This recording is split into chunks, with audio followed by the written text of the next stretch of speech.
Alright. Il faut que je partage cette histoire-là parce que c'est tellement comique là.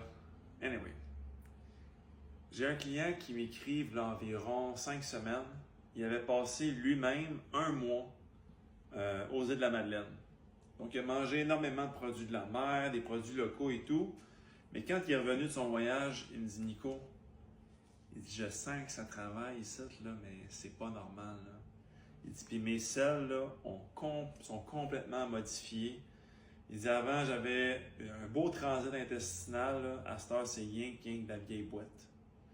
Il dit puis il faut que j'y aille 5-6 fois par jour puis ça sort de la vieille boîte. Il y a quelque chose qui est comme pogné dans le moteur. Alors je pose quelques questions et ça prend à peu près 10 minutes que je le martèle de questions. Et ce que je lui dis à la fin, je dis mon cher, je pense que tu as mangé un produit qui n'était pas frais. Et ça l'a probablement mené, peut-être, à la prolifération d'un parasite dans ta vésicule biliaire. À cause que les symptômes qu'il y avait, ça menait vraiment à des problématiques de vésicule biliaire. Et sachez qu'il y a énormément de types de parasites qui adorent la vésicule biliaire comme maison à cause du niveau d'acidité qu'il y a dans la vésicule biliaire, à cause que la bile, probablement, ils s'en nourrissent ou quoi que ce soit. Puis je pense que aussi, c'est en lien avec l'estrogène. L'estrogène est détoxifié par la vésicule biliaire. Puis, bref, ce qu'il faut comprendre, c'est que dans mon esprit, il y avait des parasites qui se sont installés dans sa vésicule biliaire. J'ai dit, il va falloir que tu fasses un protocole très agressif si tu veux créer un écosystème intérieur pour que le parasite il veuille s'en aller.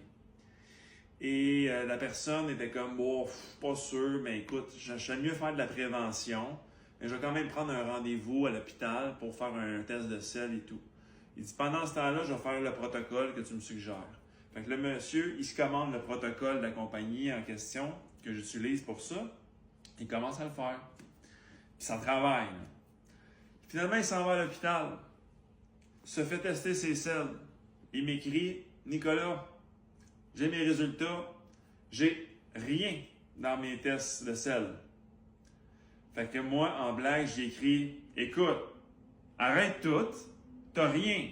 Tes symptômes que tu vis depuis que tu es revenu des îles de la Madeleine, ça veut dire que ça doit être dans ta tête. Fait que tu peux arrêter tout. Fait que là, il dit, ben là, tu me niaises? Je dis, ben oui, je te niaise. Continue le protocole parce que, sachez une chose. Admettons que vous en allez avec une lampe de poche dans le fond de l'océan, là, puis que les poissons, ils voient la lumière. Pensez-vous qu'ils vont rester là quand ils ne sont pas habitués de voir de la lumière? Ils vont s'en aller. Ben, l'intérieur de votre corps, là, c'est 70% d'eau. Vous êtes une flaque d'eau.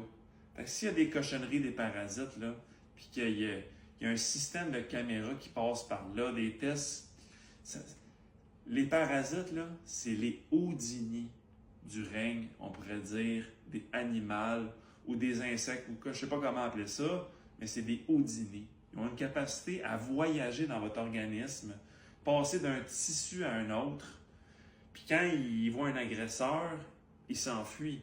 Même votre propre système immunitaire a de la difficulté à attaquer des parasites parce qu'ils ne savent pas trop ce que c'est. C'est une cellule humaine? C'est quoi vraiment? On l'attaque-tu, on l'attaque-tu pas? Fait que ça peut rester dans votre corps pendant des années sans même se faire attaquer. Fait que c'est ça que je veux dire quand les parasites, c'est des Houdini du règne du ver de terre ou je sais pas quoi, là, c'est un amphibien, je ne sais pas c'est quoi un parasite. Un parasite, c'est un parasite. Donc, on revient à la situation actuelle. La personne en question complète pratiquement son premier mois de protocole. Elle m'écrit, elle dit, Nico, je m'en vais au Vietnam. Je fais quoi, là? Ben, j'ai dit, tu vas faire le protocole numéro 2. Parce que là, ça va mieux ta santé digestive. Mais il faut s'assurer d'une chose. Il faut qu'on aille créer un milieu vraiment infavorable pour être sûr qu'il n'y a plus rien et que tu te sentes bien. La personne commence son deuxième protocole. Ça ne prend pas une semaine qu'il m'écrit ceci que je vais poster juste en bas là. Petite boîte, lisez ça. Et ça là, ça l'a sorti de son corps. Et depuis que ça l'a sorti, tout est revenu à la normale.